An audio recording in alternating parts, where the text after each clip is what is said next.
Y para lamentar que desgraciadamente los acontecimientos producidos durante este verano en Venezuela han llevado a una serie de países latinoamericanos a pedir su suspensión. Nosotros creemos que la celebración de la cumbre UE-CELAC no debe postergarse mucho tiempo. Respetamos que los países han tomado esta decisión, pero nos gustaría, y esta es la primera información que les quiero dar de nuestras conclusiones, nos gustaría que la cumbre UE-CELAC se celebre cuanto antes en esta misma ciudad. Nos parece importante fortalecer la alianza regional. Nosotros creemos que Europa y América Latina tienen mucho que hacer juntos, tienen mucho que hacer entre ellos. Tenemos acuerdos comerciales, tenemos proyectos de desarrollo de investigación, tenemos toda una serie de políticas de diálogo y de cooperación con prácticamente todos los países de América Latina. Probablemente a finales de este año se firme el acuerdo entre Europa y Mercosur. Sobre esa base creemos que Europa y América Latina tienen un papel en el mundo en favor de grandes causas que compartimos. Desde luego la paz en el mundo, ante esta escalada tan peligrosa que está sufriendo el mundo, no solamente en Asia, en el Mar de China, en Oriente Medio, en tantos lugares. Queremos reivindicar a América Latina y la Unión Europea una posición fuerte, rotunda de liderazgo ante el mundo en la lucha contra el cambio climático. Es precisamente América Latina uno de los espacios del mundo que más sufre las consecuencias de ese cambio, que requiere una actividad de la comunidad internacional contra ese cambio que produce estas catástrofes. Estamos juntos en favor de una nueva política de migraciones en el mundo, pidiendo a las Naciones Unidas que articule los derechos de los refugiados y de los asilados y una política de flexibilidad en el derecho de las personas a moverse y a ubicarse en otros países.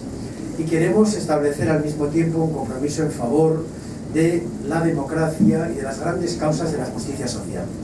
La democracia es un camino y hay que cuidarlo. No es un lugar al que se llega y uno se instala sin hacer nada más. Muchas circunstancias que se están produciendo en nuestros países, tanto en Europa como en América Latina, reclaman fortalecer la democracia, respetar la separación de poderes, respetar los poderes de las asambleas legislativas, respetar lo que son los derechos de las minorías, aceptar la alternancia en el poder. Esas reglas de la democracia son imprescindibles en nuestros países. Y por último, la idea de que es imprescindible fortalecer la cohesión social en nuestros países. Las clases medias, los trabajadores, el trabajo, el mercado laboral han sufrido con la crisis enormemente, tanto en Europa como en América Latina, y somos partidarios de fortalecer los elementos de las políticas que dignifican el trabajo, que evitan el precariado y que dan protección social a los más humildes, que aseguran igualdad de oportunidades ante la vida. Eso es lo que obliga a una reconstrucción de nuestro pacto social, de lo que llamamos el Estado democrático, social y de derecho. Estas son las ideas esenciales sobre las que nos hemos movido en esta asamblea de Eurolat, que además van a aprobar en las próximas horas, en la sesión plenaria que celebramos esta tarde y mañana, diferentes informes sobre diferentes temas que seguramente les han informado nuestros servicios de comunicación. Estos son los resúmenes de mi intervención y por supuesto paso la palabra al copresidente Requião. Ramón ha dejado claro nuestra intención de hacer valer la solidaridad de América Latina con Europa. El mundo se divide hoy geopolíticamente, como en la época de la Guerra Fría. De un lado, los intereses norteamericanos, de otro lado, los intereses de Rusia y China. Y nosotros somos el regalo de esta disputa. Nos queremos en el mundo la multipolaridad. Y el esfuerzo que hacemos hoy es una parcería con Eurolat, con el mercado europeo, para hacer frente a una disputa que nos dice respecto a los intereses fundamentales de América Latina. Al lado de esto, se reclama en el plenario hoy a tarde una posición de apoyo para la solución argentina en el problema de las Malvinas, un entendimiento para acabar de vez con la cuestión que intranquiliza la nación argentina. Ramón ha dejado muy claro el esfuerzo que hacemos acá y el hecho que el Parlamento no puede subordinar a razones exclusivas de los ejecutivos. Los parlamentos representan el pueblo y nosotros no vamos a parar de luchar por las posibilidades de acuerdos y de independencia y autodeterminación de los pueblos. Ha hablado de una visión muy clara de que todas las tendencias deben ser resolvidas por la democracia, respeto a las elecciones generales y el ejercicio pleno de la democracia. Por otro lado, tanto yo como Ramón estamos impresionados con la cordialidad con que fuimos recibidos acá, por el pueblo en la calle, en las tiendas, por la organización. Es una posición diferenciada entre los pueblos del mundo.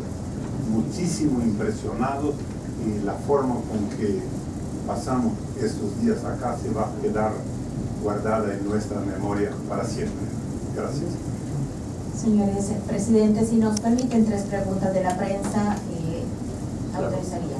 Primero al periodista Cristóbal Ayala de Canal 19. Gracias, buenas tardes, señores copresidentes. Solo consultarles cuáles son los resultados de esta Eurolat, tomando en cuenta que, por ejemplo, nuestro país está duramente golpeado por la inseguridad, y quizás no solo nuestro país, sino a nivel centroamericano y sobre todo el Triángulo Norte, Honduras, Guatemala y El Salvador. Sin duda alguna es valioso el apoyo de otros parlamentos en este sentido, y quisiera puntualizar sobre esa situación, cuáles son los resultados de esta Eurolat. Gracias, buenas tardes. Eurolat ha hecho entre los informes que hemos aprobado, que vamos a aprobar esta tarde, precisamente uno en relación con el movimiento de las armas, que desgraciadamente tiene mucho que ver con la venta de las miles de armerías que hay en la frontera de Estados Unidos con México. Es algo que denunciamos, porque está proveyendo armas mortíferas a bandas y al narcotráfico que producen mucho dolor, mucha muerte. Todo ese fenómeno está siendo discutido por nosotros para plantear a los gobiernos cambios en esas políticas que eviten esos efectos. Pero además, naturalmente, en la resolución que vamos a intentar aprobar, todavía no la hemos terminado, vamos a hacer un llamamiento a que los trabajos que se vienen realizando en Eurolat para conseguir que la cooperación con estos 3 grandes países de América Central que más están sufriendo el movimiento y el tráfico de la droga y que provocan a su vez el crecimiento de la violencia interna, sean objeto de una cooperación especial, especialmente por parte de Europa, que tiene planes de cooperación en Centroamérica muy importantes, como ustedes saben. Ramón me ha llamado la atención ayer para la diferencia entre el discurso y la práctica en el combate a la violencia. Por ejemplo, Estados Unidos habla hoy en el muro que separa Estados Unidos de México. Mas, al recorrer el muro, ustedes van a encontrar 9.000 tiendas de venta de armas pesadas en Estados Unidos para fornecer armamento pesado a los mexicanos que hacen este trabajo. Hay una diferencia absurda entre las actitudes de erguer el muro y la libertad para venta de armas a los mexicanos. El desarrollo social, el desenvolvimiento industrial es fundamental para acabar con la violencia interna de los países. El general comandante de Brasil ayer, en una entrevista que daba en una importante red de televisión, hablaba sobre el periodo que el ejército brasileño ha comandado las fuerzas en Haití, y decía él: conseguimos convivir con los haitianos. Los soldados de Brasil jugaban fútbol con los haitianos. Bajó el nivel de violencia, mas los otros niveles han fracasado, de educación, desarrollo, asistencia social y salud. No es apenas la contraposición militar que va a resolver estos problemas, el desarrollo económico y social. Para esto, en Europa ha surgido, después de la queda del nazismo, el Estado Social Europeo, y es que se gestiona hoy en el mundo con la prevalencia del capital financiero sobre los intereses de los pueblos y el proceso civilizatorio. Es una gran discusión, no solamente acá, más en el mundo.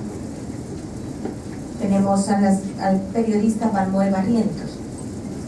Buenas tardes. Sin duda alguna, uno de los temas que más despertó debate fue el medio ambiente y el cambio climático.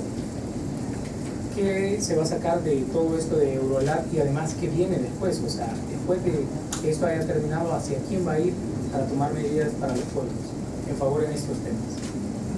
Lo que se ha dicho en el debate es que el cambio climático está expresando, como decíamos antes, páginas muy trágicas en todo el planeta y muy en particular en el Caribe en los últimos días.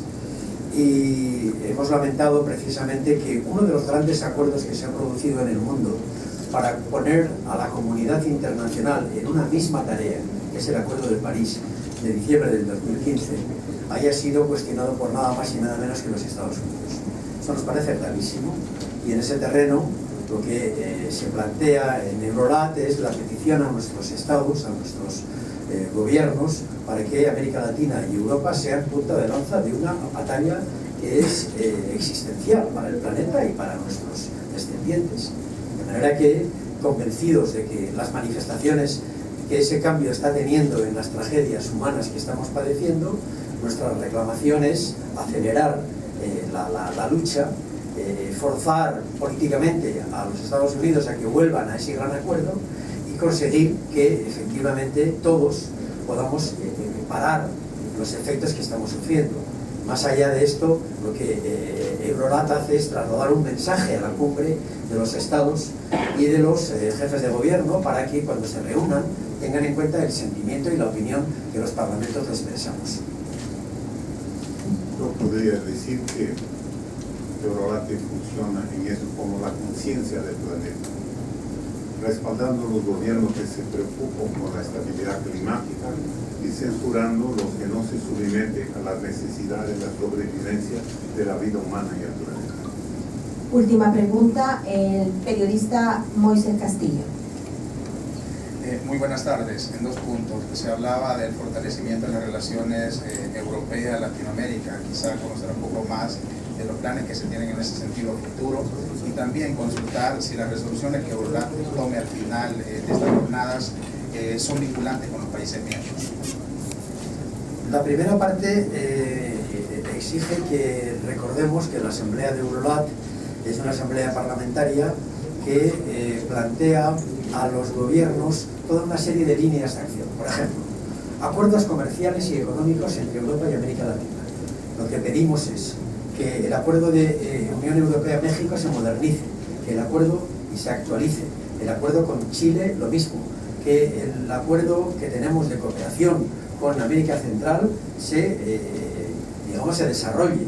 Lo mismo con Colombia, con Perú, con Ecuador, y que se ultime el acuerdo con Mercosur. Esta es la gran laguna de los acuerdos económicos y comerciales entre Europa y América Latina. Pero también proponemos a los gobiernos que actúen en el terreno, por ejemplo, de un Erasmus Plus para los latinoamericanos. Nos gustaría que los latinoamericanos estudiantes que quieran estudiar en inglés un curso vengan a Europa, no tengan por qué ir a Estados Unidos. Y nos gustaría que la investigación entre las academias universitarias y los investigadores de las universidades latinoamericanas y europeas estén más unidas y que haya homologación de títulos universitarios. Todas estas cosas que cierran un círculo histórico, cultural, económico, político de intereses comunes. Esta es la idea que preside nuestra reivindicación de fortalecer la alianza regional.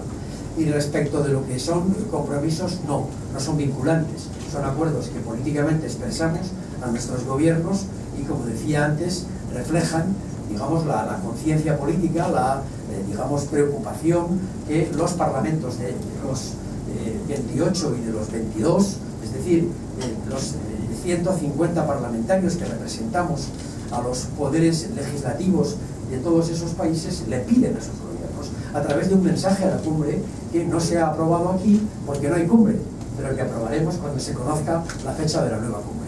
Gracias.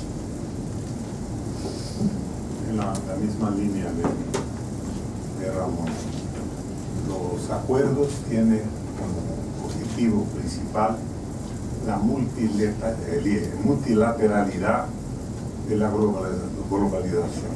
La bilateralidad es una dependencia, y la dependencia que se construye hoy, para mí, es la dependencia del capital financiero, un gobierno único por la banca mundial.